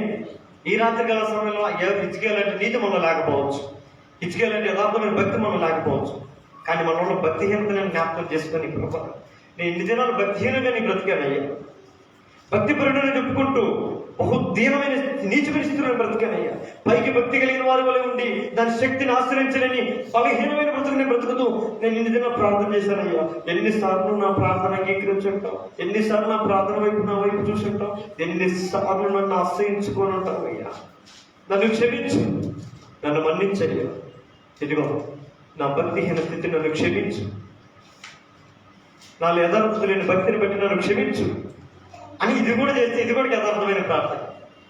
తన తప్పులు తాము ఒప్పుకుని ఉన్నవారు కనికరించబడుతున్నారు, యెహోవా చేత నిర్దోషించబడిన వారు, ఆత్మలో కపటం లేనివాడు ధన్యుడు. అంటే నేను నీతిమంతుని అని చెప్పుకోవటం కంటే, లేదు నేను దేవుని సన్నిధిలో నేను ఏమాత్రమూ నీతిమంతుని కాదయ్యా నన్ను క్షమించు అంటే, నీతిమంతుడిని ఒప్పుకోని వాడి కంటే ఒప్పుకున్నవాడే గొప్ప నీతిమంతుడు. ఎంత నీతిమంతుడో తెలుసా? ఒకవేళ అవతలోడు ఎంత నీతిమంతుడైనా సరే వానికి మించిన నీతిని నీతిగా నా దేవుడు మార్చడు కాక. కనుక మోకాళ్ళ వెతుకొద్దాము, ఈ రాత్రికాల సమయంలో మోకాళ్ళ వెతుకొద్దాం. దయచేసి అందరూ కళ్ళు మూసుకొని పొరపాటును కూడా అటు ఇటు తిరగడానికి ప్రయత్నం చేయమాక. 2-3 ఎక్కడ కూడి నా నామమున ప్రార్థన చేయదురో వారి మధ్యలో నేను ఉన్నాను అన్నట్టు దేవుడు. నిజంగా నీకు దేవుడి మీద నమ్మకం ఉంటే నీ బాడీ కూడా కదలకూడదు. మామూలుగా నిజంగా నువ్వు దేవుడు ఉన్నాడు అని నీకు, ఎందుకంటే ఆయన మార్చింది 2-3 మధ్య నేను ఉంటాను అన్నాడు కదా, మరి ప్రార్థన లేచి ఎందుకు బయటకు వెళ్తాం అంటే నీకు దేవుడి మీద నమ్మకం లేదు. దేవుడు లేడని బుద్ధిహీనులు నా హృదయం ఉందనుకుంటారు, వాళ్ళు చెడిపోయిన వారు అసహ్యమైన కార్యాలు చేసేవారు అంటారు వాక్యం. అసహ్యమైన అంటే దేవుడికి అసహ్యమైన చేస్తాం, ఇష్టపడ్డ ప్రార్థన చేసినప్పుడు లేస్తూ ఉంటారు, తిరుగుతూ ఉంటారు. మనం సంఘంగా ఏకీభూతి ప్రార్థన చేయడానికి వచ్చాం. మనం లేచి బయట తిరుగుతూ ఒకరు ప్రార్థన చేస్తున్నాం, ఒకరు లేచి వెళ్ళిపోవడం. సంఘంగా మనం ప్రార్థన వ్యక్తిగతంగా చేయడానికి రాలేదు. మనం నువ్వు వ్యక్తిగతంగా చేసినప్పుడు నువ్వు ఇష్టమైనప్పుడు చేసుకో, వెళ్ళిపో, తప్పులేదు. కానీ మనం సంఘంగా చేయడానికి వచ్చాం. సంఘము ఏకీభవించింది, సంఘము ఏక మనసుతో, సంఘము ఆసక్తితో. సంఘం అంటే ఒకరితో కాదు కదా. మందిరంలో నీకు ఎప్పుడైనా ఒంటరిగా రావచ్చు, నీకు ఇష్టమైనప్పుడు రావచ్చు, నువ్వు ఎప్పుడైనా రావచ్చు, ప్రార్థన చేసుకొని ఈ స్థలం నుంచి నువ్వు ఇష్టమైనప్పుడు వెళ్ళిపోవచ్చు, తప్పులేదు. కానీ సంఘముగా మనం చేయాల్సి వచ్చు. 2-3 ఎక్కడైతే కూడి నా నామను ప్రార్థన చేస్తారో వారి మధ్యలో ఉంటారు. ఇప్పుడు మనం కూడుకొచ్చున్నాం, 2-3 దేవుడి సన్నిధిలో కూడుకోబోతుంది. నా ప్రభు మన మధ్యకి రానయ్య అన్నాడు, ఆయన సన్నిధి మన మధ్యకి రానయ్య అన్నాడు. ఇప్పుడు నిజంగా ఆయన నీ దగ్గరకు వస్తే నువ్వేమేమి అడగాలని ఆశపడతావో అవన్నీ హృదయం ఊరికి నీ హృదయం అన్నీ అడిగేసి అంతే. అందరూ రావాలి, ప్రార్థనలోకి రావాలి. ప్రార్థనలకు నడిపిస్తున్నాను నేను, అందరూ ప్రార్థనలోకి రండి. ఒక్కసారి జ్ఞాపకం చేసుకో, ఇదిగో నా దేవుడిని ఎదురు నిలబడి ఉన్నాడు. ఇప్పుడు ఆయన మాట తప్పేవాడు. నా ప్రజలు నా నామమును బట్టి ఎక్కడైతే కూలి ప్రార్థన చేస్తారో ఆ స్థలంలో అన్నింటిలోకి వచ్చి నేను వారిని ఆశీర్వదిస్తాను. నిన్ను ఆశీర్వదించడానికి, నీ ప్రార్థన అంగీకరించడానికి, నీ వైపు తిరగడానికి ఇదిగో సంఘంలో కొడుకుని సంఘంలోనికి ఆయన వచ్చి ఉన్నాడు. నా ప్రభు నీ ఎదుటి నిలబడితే నువ్వు ఆయన దగ్గర ఏమడుగుతావు? నీకు అవకాశం ఇస్తున్నా, అడుగు. దేని గురించి అడుగుతావు? అడుగు, నన్ను అడుగు. భౌతికంతములకి నేను స్వాస్థ్యం ఇస్తాను. నా ప్రభు నీ ఎదురు నిలబడి ఉన్నాడు.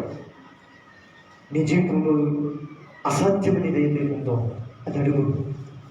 అసాధ్యాన్ని సుసాధ్యము చేయగలిగిన సర్వశక్తి కలిగిన నా యేసయ్య నీ ముందు నిలబడి ఉన్నాడు. దేవుని సన్నిధిలో నీ పదవుల గుండా వచ్చే ప్రతి మనవి నా ప్రభు నిరాకరించడం. ప్రార్థించి ఏం ఫలితం? దావీదు, నా రాజా, నా దేవా, నేను నీకే మొరపెడుతున్నాను, నిన్నే ప్రార్థన చేస్తున్నాను. ఏంటి ప్రయోజనం అంటే నేను ప్రార్థన చేస్తే నా ప్రార్థన దేవుడు అంగీకరిస్తాడు. నేను ప్రార్థన చేస్తే నా ప్రార్థన వైపు ఆయన తిరుగుతాడు. నేను ప్రార్థన చేసి ఈ స్థలం వచ్చి నేను బయటికి వెళ్తే, కానీ నేను చేసిన నా ప్రార్థన నా జీవితకాలం మట్టుకు నాకు తోడయ్యుండి కార్యాలను సఫలం చేసుకుని నడిపిస్తుంది. అలాంటి గొప్ప అవకాశం నా దేవుడు మీకు ఇస్తుంటే సద్వినియోగం చేసుకోకుండా ఉంటారా? ఇదిగో దినముల చేయడం సమయమును పొంది సద్వినియోగం చేసుకోవచ్చు. అజ్ఞానులు లేక జ్ఞానులు నడుచుకొని సువర్ణ అవకాశం, ఒక జ్ఞానయుక్తమైనటువంటి ఉపదేశం నా ప్రభు నీకు తెలియజేస్తున్నప్పుడు నువ్వు మౌనంగా ఉంటే నీ జీవితానికి అది గొప్ప ప్రమాదకరం. యేసయ్యా పిలువై, యేసయ్యా ప్రార్థించే వారి పక్షమున కార్యాలు చేస్తానన్నావు కదా. నీతిమంతులు ప్రార్థన చేస్తే, పాపులు ప్రార్థన చేస్తే, భక్తిహీనులు ప్రార్థన చేస్తే, భక్తులు ప్రార్థన చేస్తే ప్రార్థన అంగీకరిస్తామని మాటించావు కదా. ఇదిగో ఈ రాత్రికాల సమయంలో నేను కూడా నీ నామమును బట్టి ప్రార్థన చేయడానికి ఇదిగో నీ సన్నిధిలో సియోనులోనికి నేను వచ్చి ఉన్నాను. నా ప్రార్థన అంగీకరించు. ఈ పరిస్థితుల్లో నా వైపు తిరిగి సహాయం చేసేవాళ్ళు, నా జీవితాన్ని ఆదుకునేవాళ్ళు, నా బ్రతుకులు కట్టేవాళ్ళు ఎవరు లేరయ్యా. నీవు నా వైపు తిరుగు అని ప్రార్థన చేయి. దిక్కులేని వారి ప్రార్థన నిరాకరింపక ఆయన ప్రార్థన వైపు తిరుగులని వాగ్దానం ఇచ్చావు కదా. ఇదిగో ఈ సమయంలో ఈ సహాయం నీవు మాత్రమే నాకు చేయాలయ్యా. నీవే నా దిక్కు. నా పరిస్థితులు, నా రోగాలు, నా అప్పులు, నా సమస్యలు, ఈ బ్రతుకుల పరిస్థితులన్నిటి నుంచి విడిపించుటకు నీవే నా దిక్కు. నాకు సహాయం దయచి. నువ్వు ప్రార్థన చేస్తే ఖచ్చితంగా ఏ దుష్టుడైతే, ఏ సమస్యలైతే, ఏ శత్రువు అయితే నిన్ను కృంగజేయాలని నీ మీద దాడి చేస్తున్నాయో వాటన్నిటి పక్షమున నా దేవుడు యుద్ధము చేసి, నీ పక్షమున యుద్ధము చేసి నీకు విజయం అనుగ్రహించి సాతానుకు సిక్కులు చేయగా. ఇదే ప్రార్థన హన్నా చేసింది. దేవుని సన్నిధిలో మూలుగులతో చేసింది, కన్నీరు విడిచి చేసింది. ప్రభువా నా జీవితాన్ని కార్యం జరిగించు. నన్ను అందరూ గొడ్రాలంటున్నారయ్యా. లోకంలో నన్ను నిందిస్తున్నారు, అవమానపరుస్తున్నారు. నాకు ఉద్యోగం లేదని, నీకు మంచి జీవితం లేదని, స్థిరమైన బ్రతుకు లేదని, ఇదిగో నీ బ్రతుకు వ్యర్థమని అందరూ చూడు లోకంలో ఎంత బాగున్నారో, మీరెందుకు మీది ఒక బ్రతుక అన్నట్లుగా నన్ను హేళన చేస్తున్నారయ్యా. ఈ హేళన మధ్య, అవమానాల మధ్య, నిట్టూర్పుల మధ్య నా బ్రతుకు సాగిపోతుందయ్యా. ఇదిగో నీ సన్నిధికి వచ్చున్నాను. నా కడుపున ఒక బిడ్డను దయచేయని అన్నా ప్రార్థన చేసి నువ్వు కూడా ప్రార్థించి నా జీవితంలో కార్యం దయచేయని ప్రార్థన. అన్నా నోట్లోకి వచ్చిన ప్రార్థన అంగీకరించిన నా దేవుడు ఈ రాత్రికాల నీ ప్రార్థన అంగీకరించిన కాక. హిజ్కియా దేవుని సన్నిధిలో చేసిన ప్రార్థన, దేవా నీ సన్నిధిలోనే ఏ విధంగా యథార్థంగా నడుచుకుంటున్నావు, నేను ఏ విధంగా భక్తిపరంగా నడుచుకుంటున్నావు నువ్వు జ్ఞాపకం చేసుకొని నాకు సహాయం దయచేయంటే ఆ జీవితం ఆ రోజు ముగిసిపోతున్న తన జీవితానికి ఆయుష్నిచ్చి, ఆరోగ్యమునిచ్చి, తన జీవితాన్ని ముందుకు నడిపించిన నా దేవుడు ఇదిగో ఈ సంవత్సరంతో ఇంకా ఆగిపోయింది నా బ్రతుకు, ఇదే ఆఖరిది అనుకున్నాను. మన బ్రతుకుల నుంచి దారి చూపించుకు నా దేవుడు మార్గమై ముందు నిలబడి ఉన్నాడు. హిజ్కియాలాగా చివరి ప్రార్థన చేస్తాం. దేవా ఇంతవరకు నేను పొందుకున్నది గొప్ప ఆశీర్వాదం, నేను బ్రతుకుతున్నానే. కాదు, నిశ్చయముగా నీవు నన్ను ఆశీర్వదించు. నీవు నన్ను ఏ విధంగా అయితే ఆశీర్వదించాలని ఉద్దేశం కలిగి ఉన్నావో ఆ ఆశీర్వాదాలని నా జీవితంలో జరుగుతుంది కనుక నా సరిహద్దుల్లో సమాధానం దయచే, నెమ్మదిని దయచే. నా సరిహద్దులు అంటే మన సరిహద్దులు పెంచుకోవటం అంటే ఆస్తులు, భూములు పెంచుకోవటం, ఆత్మీయతలో వాక్యము, ప్రార్థన, సన్నిధి, సహవాసం అవి పెరిగేటట్లుగా నన్ను సహాయం దయచేయండి. నా సరిహద్దులు విశాలపరచు. నీ సన్నిధి నాకు ఎల్లప్పుడూ తోడుగా ఉండాలి. ఈ లోకం నాకు ఎవరు తోడున్నా లేకపోయినా, నా బంధువులు, నా కుటుంబస్తులు, నా తల్లిదండ్రులు, నాకు ఎవరు రక్త సంబంధికులు, నా అన్నవారు నాకు ఎవరు తోడు లేకపోయినా నాకు తోడుగా ఉంటానని మాట యేసయ్యా. అంత మాత్రమే కాదు, ఏ కీడులోనికి రాకుండా నువ్వు నన్ను తప్పించు. ఇది అమూల్యమైన ప్రార్థన. యేసు ప్రభువు తన శిష్యులకు నేర్పించింది నేను. కీడులోనికి రాకుండా దుష్టు నుంచి మమ్మల్ని తప్పించని ప్రార్థించమన్నాను. ఏ కీడులోనే పడిపోయి ఉన్నాను, ఏ కీడులు గుండానే నా జీవితం సాగిపోతుంది. దేవా తప్పించుటకు నాకు సహాయం దయచేయండి. తప్పించబడుటకు నాకు శక్తి లేదు, కానీ నన్ను విడిపించుటకు శక్తి కలిగి, నన్ను తప్పించుటకు, నన్ను రక్షించుటకు, నన్ను విమోచించుటకు అది నీకు మాత్రమే సాధ్యం. నాకు సహాయం దయచేసి ఎబ్బేజు జీవితాన్ని ఘనమైనదిగా మార్చినట్లుగా ఈ రాత్రికాల సమయంలో నా ప్రార్థన అంగీకరించి నా సంఘాన్ని మీరు ఘనపరచండి. నా సంఘంలో ఉన్న కుటుంబాన్ని మీరు ఘనపరచండి. అందరినీ ఘనమైన వారిగా చేయండి. నా జీవితాన్ని ఘనమైనదిగా చేయండి. నా బ్రతుకుని నా సహోదరులు, నా కుటుంబస్తుల్లో, లోకంలో, సంఘంలో, సమాజంలో ఒక ఘనమైన వాడిగా, ఒక ఘనమైన దానిగా నన్ను మీరు నిలబెట్టుదురుగా కానీ ప్రార్థన చేస్తే ఎబ్బేజును గనుడిగా మార్చిన నీ దేవుని ఎబ్బేజు ప్రార్థన నిన్ను, నన్ను, మన సంఘాన్ని కూడా అభ్యున్నతిలో ప్రభు నిలబెట్టునుగా ప్రార్థన చేసుకుంటాం. పురుషులు స్త్రీలు సంఘం కొరకు, సేవ కొరకు, పరిచయం కొరకు, సంఘంలో ఉన్న కుటుంబాల కొరకు రాబోయే దినంలో అనేకమైన ప్రజలు నిలబడినట్లుగా, చేర్చబడినట్లుగా, సంఘంలో అప్రమత్తమైనటువంటి దేవుని పరిచయం జరిగినట్లుగా సంఘం కొరకు, సేవ కొరకు, పరిచయం కొరకు, సేవ కుటుంబం కొరకు అనేక ప్రార్థిస్తాం. పురుషులకు, స్త్రీలో